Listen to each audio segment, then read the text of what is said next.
Bismillahirrahmanirrahim. Assalamualaikum warahmatullahi wabarakatuh. Selamat siang, salam sejahtera bagi kita semua.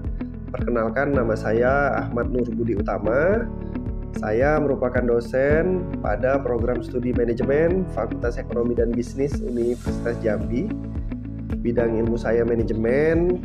Jadi pada hari ini saya akan menyampaikan tentang teknik pengajaran saya dengan metode DIA, yaitu Delivery, Interaction, dan Assessment. Jadi pada kesempatan ini saya akan menjelaskan salah satu mata kuliah saya, yaitu mata kuliah Studi Kelayakan Bisnis dengan bobot 3 SKS yang terdapat pada semester 3 di Prodi Manajemen Fakultas Ekonomi dan Bisnis Universitas Jambi. Adapun capaian dari pembelajaran mata kuliah ini adalah yang pertama, mahasiswa mampu memahami konsep dasar studi kelayakan bisnis, definisi, tahapan, dan pentingnya studi kelayakan bisnis. Selanjutnya, yang kedua, mahasiswa mampu mengidentifikasi aspek lingkungan bisnis, aspek pasar, aspek pemasaran, aspek SDM, aspek teknis, dan juga aspek operasional. Kemudian yang ketiga, mahasiswa mampu merencanakan aspek keuangan, identifikasi risiko dan keselamatan, serta laporan dari studi kelayakan bisnis. Dan yang terakhir, mahasiswa mampu melakukan pertimbangan etis tentang peraturan dan hukum terkait studi kelayakan bisnis. Kemudian selanjutnya, deskripsi mata kuliah studi kelayakan bisnis ini adalah: mata kuliah studi kelayakan bisnis ini bertujuan untuk menganalisis dan mengevaluasi kelayakan suatu bisnis. Mata kuliah ini membahas langkah penting dalam melakukan studi kelayakan bisnis seperti analisis pasar, analisis teknis, analisis keuangan, analisis ekonomi, dan analisis sosial budaya. Aspek-aspek penting yang harus dianalisis sebelum mengambil keputusan untuk memulai untuk mengembangkan suatu bisnis. Materi pembelajaran mata kuliah studi kelayakan bisnis ini adalah pengenalan dari studi kelayakan bisnis, kemudian analisis lingkungan bisnis, analisis pasar, analisis pemasaran, analisis sumber daya manusia, analisis teknis dan operasional, aspek keuangan, aspek risiko dan keselamatan, kemudian penyusunan laporan studi kelayakan bisnis, dan etika serta legalitas dalam studi kelayakan bisnis. Adapun sistem pembelajaran dan materi yang akan saya lakukan dalam satu semester, tentunya di awal pertemuan saya melakukan perkenalan, membangun keakraban antara dosen dan mahasiswa. Kemudian saya membuka diri untuk diskusi apapun itu bentuknya terkait perkuliahan dalam bentuk diskusi. Dan dalam diskusi-diskusi tersebut, saya biasanya memotivasi mereka untuk belajar lebih fokus dan lebih giat dan lebih serius terkait mata kuliah ini. Kemudian selanjutnya saya membahas perkuliahan yang mana ini mungkin kesepakatan bersama dengan terkait proses perkuliahan berjalan, termasuk bahan ajar modul perkuliahan agar mendapat gambaran pelaksanaan perkuliahan selama satu semester ke depan. Kemudian saya akan mencoba mengetahui pemahaman masing-masing mahasiswa terkait konsep dari studi kelayakan bisnis ini. Jadi itulah gambaran pembelajaran perkuliahan studi kelayakan bisnis yang saya ampu selama satu semester berjalan. Kemudian adapun rujukan pembelajaran sebagai bentuk strategi delivery proses penyampaian materi ke mahasiswa, saya menggunakan beberapa textbook. Di antaranya ada Aldi Rohmat dan kawan-kawan tahun 2017 tentang studi kelayakan bisnis. Kemudian Adiana I. Made tahun 2020 tentang studi kelayakan bisnis. Kemudian ada Ihsan Reza tahun 2019 juga tentang studi kelayakan bisnis. Kemudian Putri, Debbie, Eka, dan kawan-kawan tahun 2021 tentang studi kelayakan bisnis. Dan buku terbitan karya saya sendiri tahun 2024. Kemudian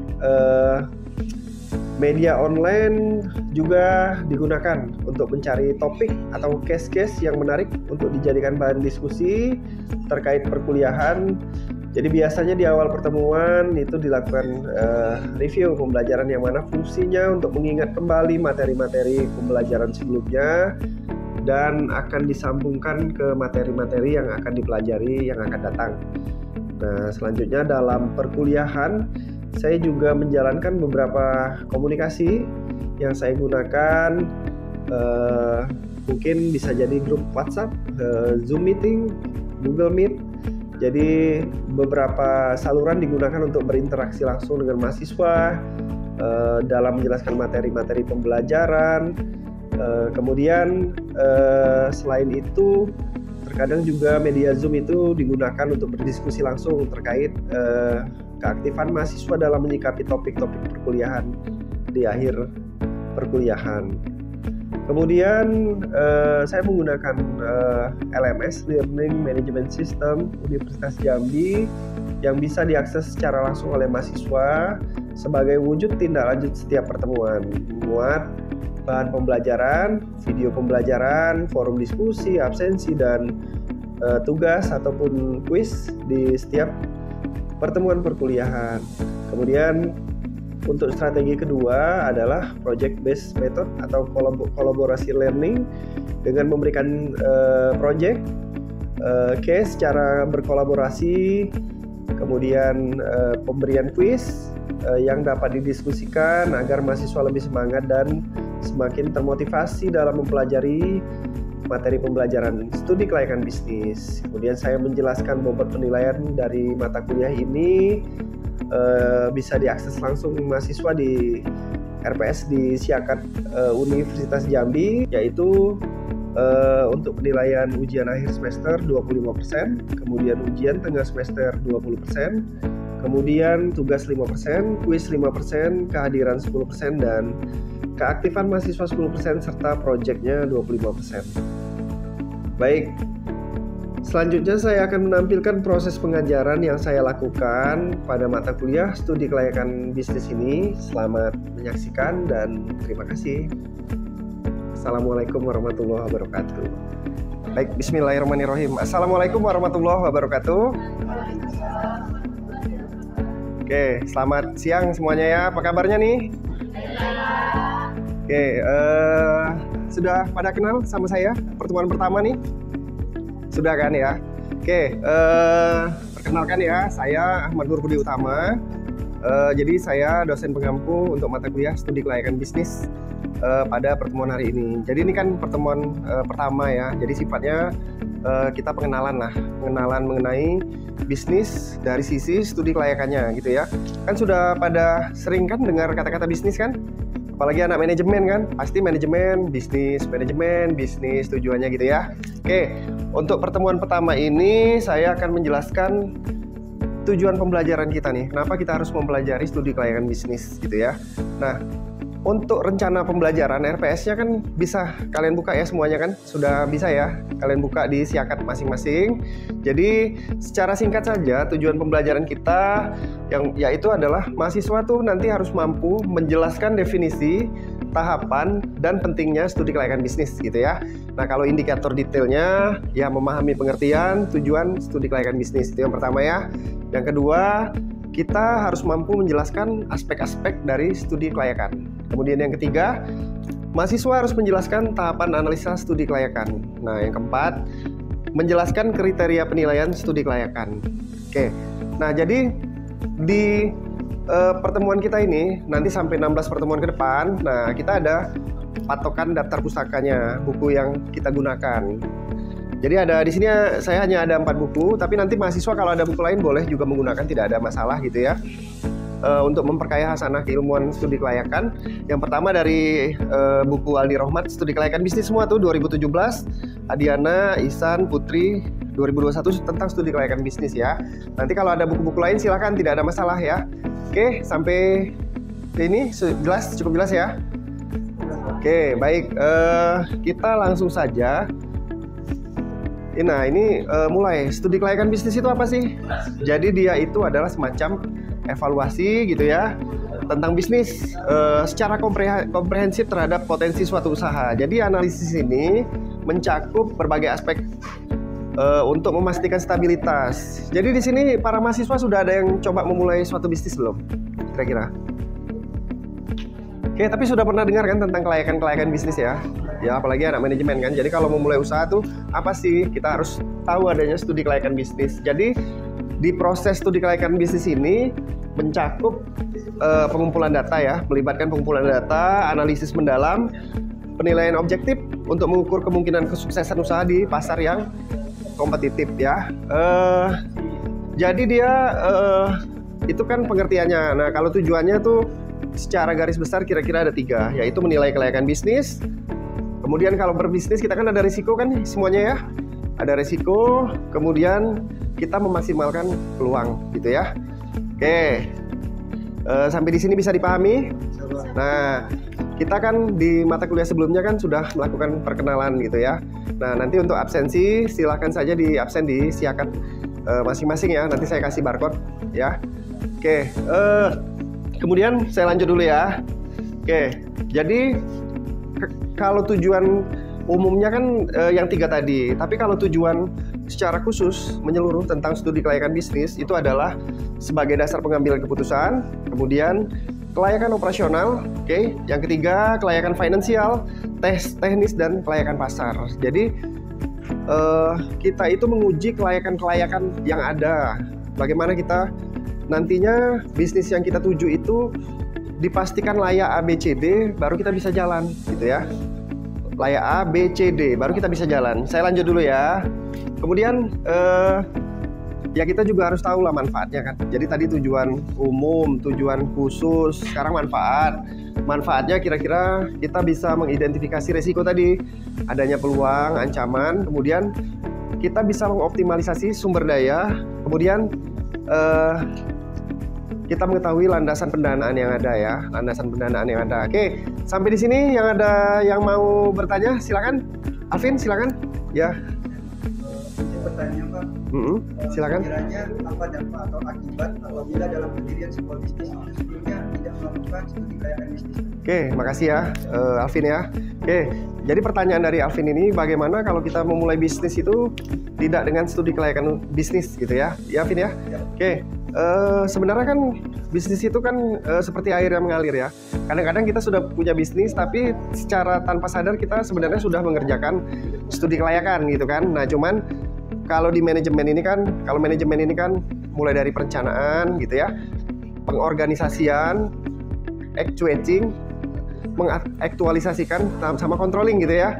Nah, jadi ketika manajemen sudah masuk, ketika memulai bisnis, maka semua pekerjaan itu akan tertata gitu kan. Jadi tujuannya adalah kita membuat studi kelayakan bisnis ini memberikan semakin banyaknya peluang bahwa bisnis kita tuh memang layak dijalankan karena manajemen tadi sudah masuk gitu ya. Nah, kira-kira begitulah. Jadi ketika manajemen sudah masuk, seharusnya tata kelola lebih bagus gitu ya. Memang banyak sih orang di luar bisnis juga mungkin secara tidak sadar tanpa studi kelayakan bisnisnya baik-baik saja kok, jalan-jalan saja kok gitu kan. Nah, cuman dengan adanya manajemen studi kelayakan bisnis, jadi kita tuh memperbesar peluang bisnis kita tuh biar lebih ada jalannya bagus gitu ya, goalnya tercapai. Nah, kira-kira begitu ya, Vin ya. Oke, saya lanjut dulu ya. Selanjutnya apa yang kita pelajari 16 pertemuan ke depan? Nah, kita tuh pertama kita kupas dulu aspek pasar dan pemasarannya. Jadi kita kupas dulu ukuran pasarnya, besar, sedang, kecil, kemudian segmennya, targetnya, strategi pemasarannya, kondisi persaingannya bagaimana. Jadi aspek ini mencakup studi perilaku konsumen dan proyeksi permintaan masa depan ya. Ini aspek pasar dan pemasaran. Nah, kemudian ada lagi namanya yang kedua, aspek teknis dan produksi. Bagaimana lokasi usaha kita tuh? Cocok atau enggak? Faktor strategisnya, ketersediaan bahan baku kita, kemudian kapasitas produksi kita berapa, sampai kepada proses produksi. Nah, itu akan kita bahas di pertemuan-pertemuan selanjutnya. Ini secara garis umumnya. Yang kedua adalah aspek teknis dan produksi ya. Kemudian yang ketiga, dalam studi kelayakan bisnis kita akan membahas aspek finansial gitu ya. Nah, ini aspek keuangannya, kita mampu atau enggak. Jadi kita harus tahu kebutuhan investasi awal kita, kemudian proyeksi arus kas kita, kemudian break even kita tuh kapan, sampai ke proyeksi laporan keuangan kita di masa depan ya. Oke, itu baru 3 aspek. Saya lanjut dulu ya. Kemudian aspek selanjutnya adalah aspek manajemen dan operasional. Nah ini ke sumber dayanya juga bisa masuk, ke struktur organisasinya.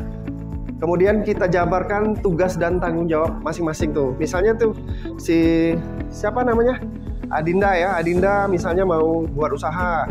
Oh saya kayaknya butuh 2 orang penanggung jawab. Oh ya sudah, berarti kita taruh 2 manajer yang middle di situ atau yang low manager di situ. Nah dibuatlah deskripsi jabatan dan tanggung jawabnya. Kemudian sudah ada nih karyawan-karyawannya nih sudah terencana maksudnya ya. Kita buat sistem pengembangan SDM dan kompensasinya bagaimana, pembayaran mereka bagaimana, bonusnya bagaimana, sampai ke SOP-nya gitu kan. Nah mungkin kalau bisnis-bisnis di luar yang belum ada studi kelayakannya bagus juga jalannya. Cuman mungkin ya ini belum ada deskripsi tugasnya mau ngapain sih gitu kan ya. Kemudian mau apa visi misinya apa, SOP-nya bagaimana dan sebagainya. Nah ini secara garis besar tentang aspek manajemen dan operasional. Jadi sudah ada berapa aspek? 4 ya, 4 semuanya ya. Nah aspek kelima ada aspek legal dan lingkungan. Nah ini terkait izin-izin. Jadi mahasiswa kan kalau kita nanti membuat project studi kelayakan bisnis, siapa yang mau membuat NIB, nah kita ini kita buka OSS-nya dan sebagainya lah gitu ya. Jadi mahasiswa tahu tentang aspek legal, kemudian aspek lingkungan, ada yang namanya AMDAL dan sebagainya gitu ya. Kemudian kalau kalian menciptakan makanan itu ada limbahnya bagaimana. Nah itu kita bahas semuanya di aspek legal dan lingkungan ya. Oke, sudah ada 5 ya, 5 aspek. Selanjutnya 5 aspek yang kita pelajari ke depan secara umum gitu ya. Selanjutnya tahapan dan analisa studi kelayakan. Sudah kita tahu nih aspeknya, sudah kita bedah, sudah kita kupas dari aspek pasar ke aspek lingkungan ya tadi ya.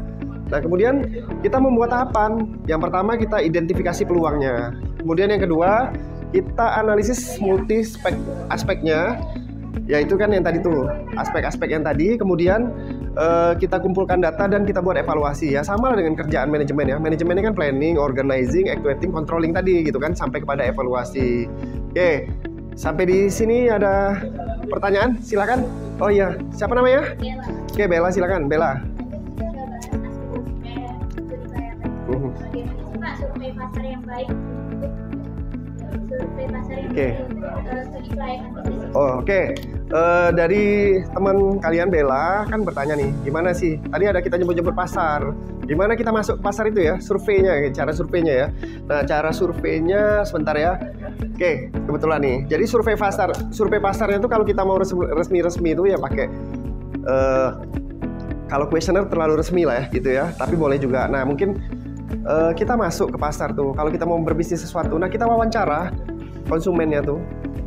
Wawancara konsumennya. Nah kemudian kalau di PPT ya fokus grup diskusi. Fokus grup diskusi itu terlalu resmi memang. Biasanya kalau kita pedagang tuh kita keliling lah. Kita tanya satu-satu kebutuhannya apa, peluangnya bagaimana. Jadi memang kita terjun ke lapangan. Nah, kemudian kita pahami preferensi yang mereka mau tuh, gitu kan. Oh di sini nggak ada ini Pak, di sini ada ini. Nah itu kan sudah peluang-peluang yang muncul gitu kan. Itulah namanya survei. Kemudian yang paling penting butuhnya tuh apa tuh, butuhnya apa. Misalnya nih di daerah kampus kita nih di Mendalo di depan tuh kan, pasti di dalam kita nih masing-masing nih semua nih ada yang oh ini nggak ada di kampus kita, betul ya, di Mendalo dak. Nah kemudian mahasiswa yang punya jiwa bisnis, oh ternyata di depan-depan sini nih misalnya nih yang cowok-cowok ya, cucian motor nggak ada. Udahlah kita join kita kita buat usaha cucian motor, kayaknya rame nih, kita kontrak tempat. Nah seperti itulah, jadi kita pahami kebutuhan pasarnya, kita terjun langsung ke lapangan intinya ya. Kemudian kita perkuat ilmu-ilmu kita tuh, wawasan-wawasan kita ya. Sekarang kan gampang tuh googling dan sebagainya gitu ya. Nah kira-kira begitu ya Bella ya untuk cara survei pasar. Kemudian sudah kita tahu pasar kita nih, kita riset lagi kompetitor kita nih. Kan misalnya cucian motor tadi nih, kan ada saingan enggak? Ada saingan enggak? Kompetitor saingan kan? Nah, kita pelajari lah saingan kita tuh. Jadi kita analisis strategi mereka, kekuatan kelemahan mereka tuh kita tahu. Kemudian posisi kita tuh di mana, gitu kan? Yang terakhir baru yang tadi tuh untuk nambah wawasan tuh studi literatur, baca-baca lah gitu ya. Ya kira-kira begitu ya Bella ya. Oke, saya lanjut ya. Oke, jadi nanti ada penyuluh ini di ujung ya. Ini tugas kalian nanti project di ujung tapi karena kita kan case base. Jadi nanti ada mahasiswa akan membuat penyusunan laporan. tentang studi kelayakan, bisnis yang kalian suka, ada ringkasan eksekutifnya, ada analisis per aspeknya, penilaian risikonya, kesimpulan dan rekomendasinya. Nah, secara garis besar boleh dicatat, tapi nanti secara PPT akan saya bagikan ya ke mahasiswa semua untuk lebih jelas membacanya. Kemudian nanti ada hitung-hitungannya sedikit nih. Jadi apalagi mahasiswa yang suka menghitung. Jadi ada untuk penilaian aspek finansial tuh ada namanya net present value, ada internal rate of return, ada payback period. Jadi itu kita pengen tahu tuh modal tuh kapan baliknya, kapan apakah ini investasinya untung sesuai suku bunga dan sebagainya. Kira-kira menggunakan 3 metode ini nanti kita pelajari. Selanjutnya kesimpulannya, studi kelayakan yang baik itu ya, yang komprehensif, yang lengkap itu merupakan investasi yang berharga. Jadi dia kita harapkan menghasilkan peta jalan bisnis yang jelas untuk mengurangi risiko kegagalan ya. Kemudian kesimpulannya lagi, pengusaha yang bijak akan menggunakan studi kelayakan sebagai kompas untuk navigasi di lingkungan bisnis yang kompetitif dan terus berubah. Nah, kira-kira begitulah materinya ya untuk pertemuan ini. Nanti kita akan diskusi lebih lanjut lagi nanti tentang bisnis, karena ini masih pertemuan-pertemuan di awal begitu ya. Nanti tadi saya sudah bilang PPT-nya akan dibagi, jadi poin-poin besarnya silakan dicatat, tidak apa-apa. Nah, kira-kira masih ada pertanyaan? Ada yang mau ditanyakan sebelum kita tutup? Tidak? Oke. Baik, terima kasih ya. Nah, mungkin selanjutnya kita akan diskusi. Jadi PPT-nya saya tutup dulu ya. Terima kasih semuanya. Assalamualaikum warahmatullahi wabarakatuh. Selamat siang.